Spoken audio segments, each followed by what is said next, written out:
Bon, moi, je me suis éclaté. Stéphane, hier, nous avait dit qu'il fallait vraiment jouer le jeu, que la banque soit vraiment un joueur, ce que je faisais pas les autres fois quand je faisais le jeu. Donc, vous l'avez peut-être pas vu, mais en fait, la banque, elle a plein d'outils pour être sûr de mener toujours et de gagner toujours. Les premiers tours, en fait, vous veniez emprunter régulièrement. Donc, j'avais rien à faire, je suis pas bougé de mon bureau. Et à un moment donné, il y en a qui sont un peu... qui ont compris le truc de l'usure, il n'y avait plus d'emprunt. Donc il y a toujours une technique d'assécher la monnaie. Tant que vous aviez de la monnaie entre vous, vous n'aviez pas besoin de moi. Donc je suis allé avec mes maisons, parce que j'avais des maisons que j'avais saisies, je suis allé les vendre à un taux inférieur, qui ne se refuse pas en principe. Individuellement, toutes les propositions. Donc je vous vendais un bonbon contre 2 billets. Donc c'était vachement valable, quoi. Enfin, il y en a qui ont dit non, mais dans la vraie vie, vous avez une super maison qui vaut pas cher. Vous dites non, je vais pas la prendre.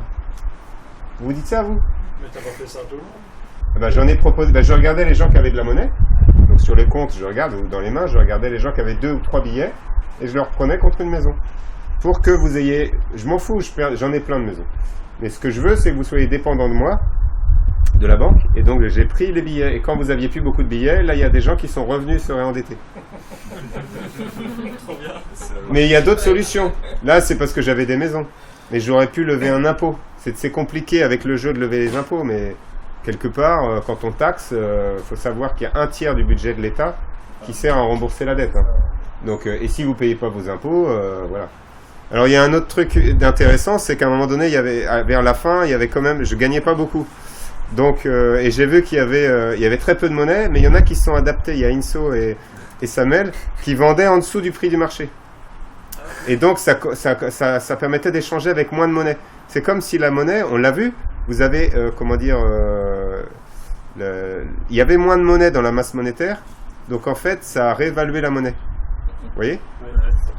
Et donc, moi, j'ai toujours un business là-dedans, parce que je suis allé vous voir, j'ai dit, attendez, c'est pas légal. Sauf si...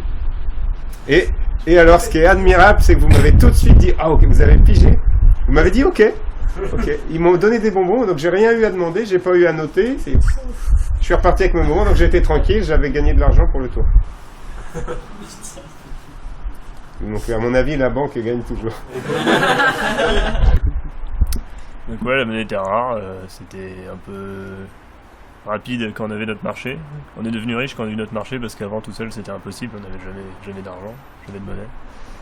Ouais, un peu les mêmes impressions, tout seul c'est compliqué, moi je voulais pas aller à la banque, donc on s'est retrouvé vite bloqué et du coup après on s'est mis à plusieurs, on a mis les ressources en commun et tout de suite ça allait mieux. Alors stratégie simple, tout seul tout le temps, jamais de partenaire, jamais fréquenter la banque, les taux sont usuriers là-bas. J'ai eu une mort à mi-jeu. Et après, j'ai eu la chance de repartir avec un petit bonus d'un billet. Et ça a fait beaucoup de différence. Solo depuis le départ. La stratégie, c'est sans banque. Je voulais surtout pas faire profiter la banque de mes maigres moyens. J'ai joué beaucoup l'influence et le marchandage. Mais d'un autre côté, j'ai joué l'altruisme en favorisant certaines personnes qui avaient besoin de choses. Et je m'en sors pas trop mal, pas de dette, malheureusement mort une fois. Mais bon, je me suis refait pratiquement la même santé que la première partie, donc très bien pour moi, pas de stress du tout. Okay, donc j'ai joué en solo. Dans ma première vie, j'ai surtout travaillé pour enrichir la banque. Et dans ma deuxième vie, j'ai tenu un peu compte de mes erreurs. Et donc j'ai fait un résultat assez moyen, mais aucune dette. Et donc des résultats, je pense, assez moyens par rapport aux autres joueurs. Alors moi j'ai commencé à jouer en jouant à la carte de l'altruisme, en essayant d'aider les autres et en essayant de moi-même créer des valeurs. Puis finalement ça m'a mis en prison. Donc du coup ça m'a appris que finalement le but de ce système-là, c'est pas de créer des valeurs, mais en fait de créer de la monnaie, de générer de la monnaie. Donc de faire de la spéculation sur ce qu'on avait à échanger. Voilà.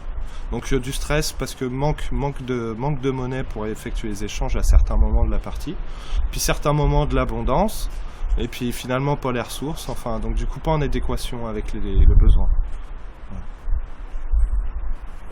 Alors moi, je suis parti avec 0.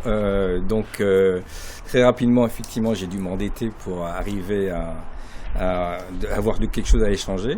Et bon, j'ai réussi à maintenir à peu près l'intérêt de ma dette. Donc chaque fois que je gagnais quelque chose, en fait, ça repartait à la banque immédiatement, forcément. À un moment donné, j'avais quand même accumulé quelques bonbons. Donc j'ai réussi à... Donc à un moment donné, la banque, effectivement, a essayé de me corrompre d'une certaine manière. Enfin, je l'ai vécu comme ça et ça m'a fait beaucoup rire. Parce que pour que je crée une entreprise avec le capital que j'avais, donc j'ai rien fait, je l'ai pas fait. Bon, j'ai fini le premier jeu. Après, juste avant ma mort, j'étais à peu près à l'équilibre. J'avais plus grand chose à échanger. Ouais, c'est assez rigolo parce qu'à certains moments, on peut se retrouver effectivement hors jeu économique. On n'a plus d'argent, on n'a plus de cartes, on n'a plus rien. Donc bon, on s'ennuie un peu. Donc du coup, on va à la banque chercher des sous pour que ça recommence. Sinon, alors après ma deuxième mort, par contre, c'était complètement différent parce que là, j'étais dans la haute classe moyenne avec 2 petits clés d'entrée. Et effectivement, ça change la donne de manière considérable parce que là, on amasse, on n'arrête pas d'amasser. Et voilà, j'ai très très bien fini ma deuxième vie. Tu avais emprunté la deuxième fois? Pas du tout. Pas besoin de remprunter, pas du tout. Et ça s'est très très bien passé la deuxième fois. Donc effectivement, le capital de départ, j'imagine que ça a pas mal d'influence. Voilà. Je me suis bien amusé. Donc moi j'ai commencé avec un 1 au départ, mais comme dans le début de la partie, en fait, les gens étaient assez méfiants, ils démarraient le jeu, donc ça m'a pas trop servi, j'avais un peu emprunté. J'ai pas bien joué le retour d'emprunt, donc la banque elle a saisi, puis elle saisit beaucoup plus que ce qu'elle a besoin en fait, donc ça fait déjà un peu raffia, ça fout un peu les boules.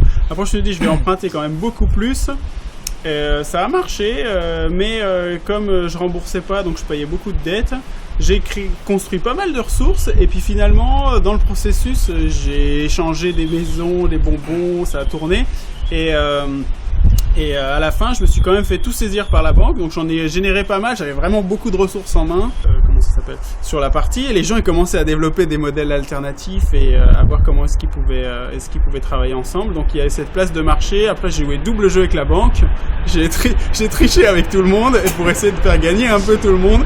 Voilà, et donc la banque m'a donné des missions que j'ai remplies, mais en trichant quand même sur le double objectif. Voilà. Et donc c'est vrai que la place de marché, ensuite on était capable d'acheter et d'échanger toutes les cartes quand on a mis en commun avec un seul billet en fait. On se passait le billet pour échanger si vous voulez.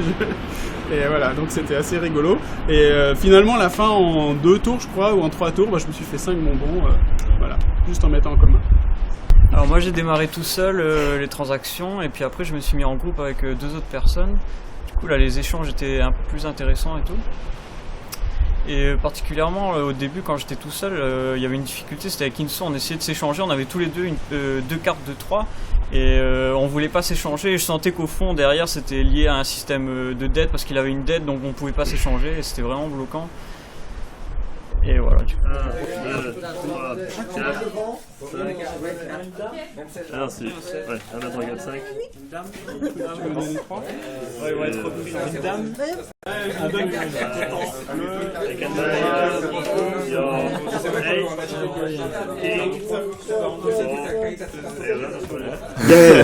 Gaël, donc tu as fait la monnaie dette ce matin, tu as fait la monnaie libre cet après-midi. Ouais. J'ai cru comprendre que tu avais monté des entreprises, est-ce que tu peux nous expliquer tout ça?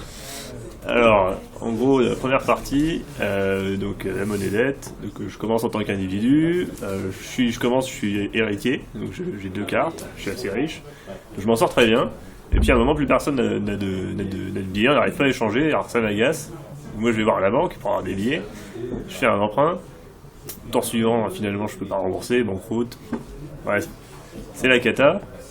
Donc je perds tout, et donc avec Samuel et Sylvain, on a décidé de fonder une entreprise en fonction, dans le monde de la monnaie dette, quoi. Donc on est arrivé, on a fait un énorme emprunt, et puis on a tenté d'être rentable, mais alors c'était pas terrible. Donc voilà. Deuxième partie, donc pareil, les 2 premiers tours en mode individuel. Ça se passe plutôt bien, je gagne pas mal de bonbons, juste en cherchant les bons échanges au bon moment. Et on se dit, bon, on va quand même essayer de lancer notre boîte, on va voir un peu, ça peut pas prendre un peu d'avance sur les autres, quoi. Et donc on lance notre boîte, et la stratégie qu'on avait, c'était avec nos trois capitaux, donc nos DU, quoi, et l'argent qu'on avait avant, la monnaie qu'on avait avant, on décide de s'accaparer plein de ressources, et de dire bon bah voilà, nous on a toutes les ressources, alors maintenant si vous voulez, va falloir venir négocier quoi. Alors ça n'a pas marché du tout, puisqu'en fait comme tout le monde a de la monnaie dans ce système, les gens ils ont vu que nous on essayait de profiter et d'abuser, et ben ils se sont détournés de nous, ils ont commencé à faire leur truc dans leur coin, et nous on s'est retrouvés avec plein de ressources qui nous servaient à rien, et on savait pas quoi faire avec, donc on a commencé à tout brader, donc tout ce qu'on avait acheté très cher avec notre stratégie du départ, finalement on s'est retrouvés, on avait des 0,5, des 1, bref, donc voilà. Donc après on a changé de stratégie, donc ça n'a pas marché, donc on est passé à une autre stratégie qui était de faire tourner les ressources le plus possible, en espérant que en faisant tourner, il y en aurait le plus possible qui arrive par chez nous. Ça a un peu mieux marché, mais c'était pas non plus extraordinaire. Donc voilà, c'était. En fait, ça m'a un peu surpris, parce qu'on se disait, bon, on va jouer les seuls capitalistes dans le monde de libre pour voir un peu comment ça se passe, et puis finalement, il n'y a pas vraiment de domination qui apparaît. Quoi. Can you speak about your company? Enterprise. Yes, Enterprise. Enterprise. There's nothing much to tell about. It's just like if you're more people collaborating, it's more fun than if you do it on your own. Do you think it was your strategy in dead money Yeah. that you replicate in free money No, to see what? Yeah, just to see what's the difference. But the difference in free money is probably that when you're going alone, you're probably better off. Because if you go together, you have to share more. So everybody has in the end less. But if you go alone and if you being individual, you might have more if you are efficient. Et ça m'a donné une impression quand même de profusion. À un moment donné, on n'avait pas de... je sentais rarement ou limite la pénurie. Et là, j'ai senti la pénurie à un moment donné quand les gens ont commencé à s'organiser pour en avoir le plus possible. Et donc, du coup, ils faisaient de la rétention. Donc, parfois, ça bloquait un peu le jeu. De la pénurie de quoi? De la pénurie de cartes. De cartes, oui, voilà, mais pas de la pénurie de monnaie. La pénurie de monnaie, jamais. Au départ, le jeu, quand on était tous individuellement en train de faire ces petits échanges, moi, l'objectif, c'était d'aller le plus vite possible, en fait. C'est-à-dire, je parlais à la criée, et je vends ça, et là, etc. Donc, c'était assez, finalement... C'était une question, c'était un peu une course contre la montre pour savoir qui allait avoir le plus vite, aller le plus vite. Donc là, pour le coup, moi, ça s'est bien passé. J'ai engrangé pas mal parce que j'hésitais pas à aller regarder les jeux des autres, à intervenir, etc. J'avais pas de timidité. Par contre, là où j'ai commencé à me poser des questions, effectivement, c'est quand les gens ont commencé à s'organiser. Et là, je me suis fâchée. C'est-à-dire qu'au début, je voulais bien faire des transactions, voilà, un contre un. Et puis quand j'ai commencé à comprendre comment les autres fonctionnaient, moi aussi j'ai bloqué, j'ai dit non, ah oui, toi tu me... Voilà. Oui, disons que je me sentais moins dans l'urgence de faire quelque chose d'efficace, parce qu'il est apparu assez rapidement que l'esprit de compétition qui avait quand même, bon c'était peut-être parce que c'était un premier jeu, etc., mais l'esprit de compétition me semblait plus présent, enfin moins présent, ne me semblait plus présent. Et donc à la fin, bon, à la limite, il y avait quelqu'un qui voulait tel type de carte, je lui refilais plutôt que d'essayer de moi lui racheter pour avoir des bonbons supplémentaires, etc. Donc j'étais moins dans l'urgence et moins dans l'empressement d'accumuler de la richesse, puisque j'étais pratiquement sûr d'en avoir tout le temps à disposition. C'est le sentiment que ça m'a donné. Il y a une chose, un facteur que je trouve vraiment différent entre les deux, c'est que le premier jeu, bien qu'étant plus épuisant parce que stressant, m'a fatigué beaucoup moins que le deuxième. À la fin, je commençais quelque part à en avoir marre de l'argent, d'avoir autant d'argent, de bonbons, et je me dis, tiens, peut-être qu'on n'a pas besoin d'autant tout qu'on le fait.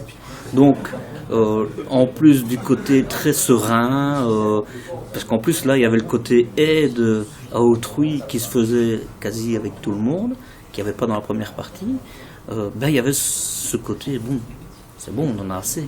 Et ça, je trouve que c'est génial, si on réussit à dupliquer ça dans la vie de tous les jours, quelle humanité. Pour moi, dans les deux, il y a eu une pénurie qui était différente sur les deux. Pour la monnaie dette, c'était une pénurie de monnaie, alors que pour la monnaie libre, c'était une pénurie de ressources qui s'est laissé faire sentir parce que on avait du coup plus de monnaie, mais on finissait par manquer presque de ressources en fin de compte parce que on en voulait plus quoi, en fin de compte, mais c'était pas forcément possible. Alors pourquoi ça manquait de ressources? Mais parce que tout le monde avait plus, donc tout le monde pouvait acheter plus, mais il n'y avait pas plus. Mais il n'y avait pas une entreprise qui s'était accaparé les ressources? Ah si, il y avait des entreprises qui ont joué un peu les rapias aussi. Donc sur la monnaie libre, il n'y avait jamais eu de pénurie de monnaie. Tout le monde avait de la monnaie, tout le monde... il n'y avait presque pas eu de rétention, d'échange de cartes. Tout le monde achetait et vendait sans se poser de questions. Il y avait vraiment plus une liberté, un sentiment de partage sur les choses. Bon, c'est vrai que étant donné que nous, on jouait à 3 avec un esprit de compétition, on essayait vraiment d'en gagner le plus possible. Donc on a peut-être un peu tarabiscoté les stats finalement. À un moment donné, on a essayé de jouer sur les prix, on a essayé de faire de la rétention pour voir comment se comportait le marché. Et les gens, au bout d'un moment, ils se méfiaient de nous, en fait. Des fois, ils nous ont fait perdre du temps, parce que nous, on essayait de faire le plus de carrés possible pour avoir vraiment le plus de bonbons globalement, pour les partager ensuite. On a quand même un esprit assez équitable sur la rémunération à la fin. Et donc, on n'a jamais manqué de rien. Et juste, effectivement, des personnes qui voulaient pas céder la carte à un moment donné, voilà, parce qu'ils disent, ouais, bon, c'est les gars qui essayent de faire que du fric sur le système, voilà. Bon, après, le système ne l'empêche pas, hein. Alors, je sais pas exactement sur les chiffres, visiblement, on n'a pas gagné. Globalement, si, hein, parce qu'on a vraiment fait un gros score, mais sur les devis de chacun du groupe, non, ça n'a pas marché, même si on a pérennisé l'ensemble de la valeur et redivisé, on n'a pas été les plus forts, en fait. Par contre, ce qu'on peut remarquer, c'est que dans la monnaie dette de ce matin, cette stratégie de se mettre en groupe a énormément marché.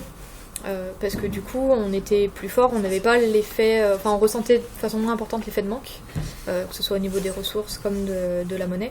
Par contre, dans l'après-midi, eh bien, vu que cette pression et cet effet de manque étaient déjà moins importants du fait du dividende universel, je trouve que c'était presque moins intéressant de se mettre sous format entreprise. C'est toujours intéressant peut-être, mais il y a une différence quand même. C'était pas aussi flagrant entre les gens qui étaient tout seuls et les gens qui étaient en entreprise, parce que finalement il y avait plus cet effet de rareté au niveau de la monnaie, donc il aurait fallu peut-être le recréer avec d'autres choses. On a pas su faire, je sais pas. Et dans l'ensemble, ça a été une réussite cette partie pour moi, et donc du coup moins de blocage et beaucoup plus de dynamisme, et le sentiment de se dire j'ai quand même la possibilité à chaque fois d'avoir des échanges et de créer des valeurs. Alors qu'avec la monnaie dette, des fois il y a des assèchements et du coup on est bloqué. Évidemment, j'ai créé plus de valeur dans la deuxième partie. Dans la première partie, j'étais surtout bloqué parce que j'avais pas de capital au départ, j'ai dû emprunter, donc j'ai surtout travaillé pour créer de la richesse pour la banque. Alors dans la deuxième partie, évidemment, avec le dividende universel, il y avait régulièrement des rentrées d'argent, donc après j'ai pu créer régulièrement des valeurs. Alors ce matin, j'ai perdu beaucoup d'argent. La banque m'a bien taxé, quoi, voilà. Et puis ça bloquait pas mal. Parce que j'ai pas beaucoup d'argent, et puis cet après-midi j'ai trouvé que c'était fluide, quoi. Les échanges se sont bien passés, quoi. Vraiment différence essentielle. Et j'ai gagné beaucoup. Donc je suis content. J'ai fait du patrimoine. Donc j'ai trouvé que ce matin c'était plus un jeu dans lequel il y avait des hauts et des bas, et que cet après-midi c'était beaucoup plus ennuyeux en fait, parce que c'est toujours un peu pareil. Ceci dit, pour un jeu, c'est bien que ça soit qu'il y ait des hauts, des bas, un peu de tension. Et dans la vraie vie, par contre, c'est mieux que ça soit un peu toujours pareil, qu'on puisse avoir à manger tous les jours. Et que donc, c'est plutôt rassurant. Effectivement, quand on n'a plus d'argent, on attend un peu, on en a de nouveau. Donc, c'est bien. C'est vachement agréable. Par contre, je me suis rendu compte d'un truc, un peu à mes dépens. C'est pour ça que mon score n'était pas terrible. Il m'a fallu un certain temps pour comprendre que la monnaie fondait. Donc, il fallait surtout pas la garder dans les mains.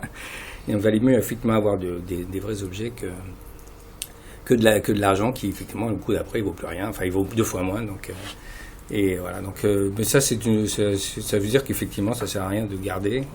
faut faire tourner, il faut que ça rentre dans l'économie. Ça on le comprend concrètement très rapidement. Donc la monnaie reprend son rôle d'outil. Ouais, elle reprend son rôle d'outil, exactement. Alors que la première fois, on peut la garder aussi longtemps qu'on veut. A priori, il ne se passe rien, c'est tout. Enfin,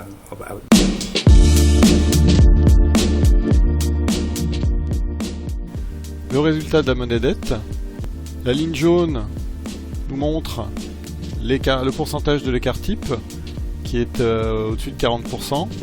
Ça veut dire que il y a beaucoup d'écart entre les riches et les pauvres. Le nombre de valeurs créées en moyenne, c'est la ligne rouge, et on est aux alentours de 40 valeurs créées par personne, ce qui montre que il n'y a pas énormément de valeurs créées. Et la banque fait un très bon score.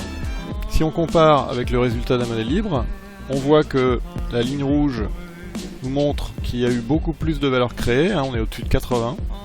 Par contre, que l'écart entre les riches et les pauvres a diminué puisqu'on est en dessous de 30%. Un comparatif plus précis sur la même échelle nous montre les différences. La monnaie libre, c'est plus de valeurs créées, 82 contre 37, moins d'inégalité de richesse, 27% contre 41, et moins de pauvreté, score minimum 36 pour la monnaie libre, 14 pour la monnaie dette.